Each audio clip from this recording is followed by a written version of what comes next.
And Antigua and Barbuda has been granted authorization by the World Trade Organization, WTO, to suspend certain concessions and obligations under international law to the United States. This is in respect of intellectual property rights. Having initially received preliminary authorization from the WTO in 2007 and negotiating with the United States government for a settlement on the case over the last 5 years, the country is seeking final WTO approval of its sanctions. This will compel the United States to either comply with the rulings in Antigua's favor in the gambling dispute or to negotiate a fair and reasonable solution with the Antiguan government. Elisa Graham has been following this story. The remedy is expressly provided under WTO law and not contrary to what the United States has publicly stated, will not constitute piracy or theft of intellectual property rights.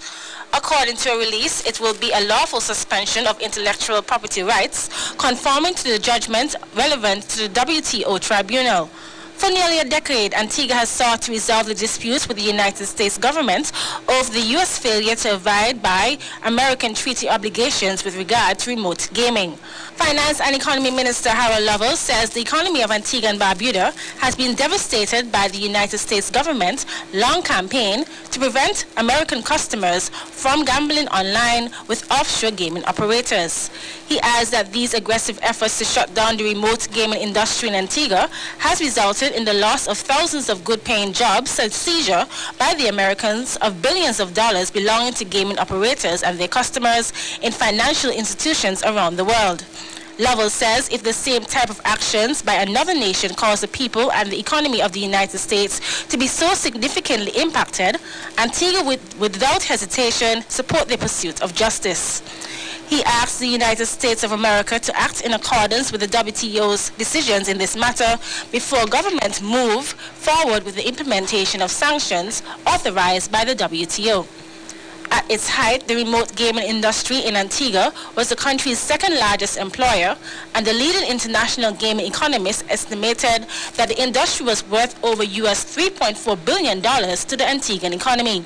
Having once employed over 4,000 people, today less than 500 persons are employed in the gaming sector. Antigua has decided to utilize its rights under the international law to compel treaty compliance by the United States.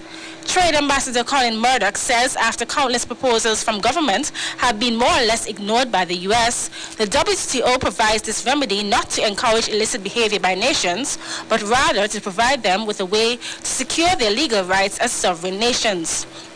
Chairman of the Antigua and Barbuda Investment Authority, Dr. McChesney Emmanuel, says as a result of the U.S.'s failure to comply with international law, the Antiguan economy and citizens have suffered. In previous statements, the United States has indicated that there could be possible adverse consequences for Antigua and its citizens for resorting to this WTO-sponsored remedy. Emmanuel looks forward to the United States putting aside these tactics and focusing on their future efforts on thoughtful negotiation rather than on hyperbole and intimidation. For ABS News, Elisa Graham reporting.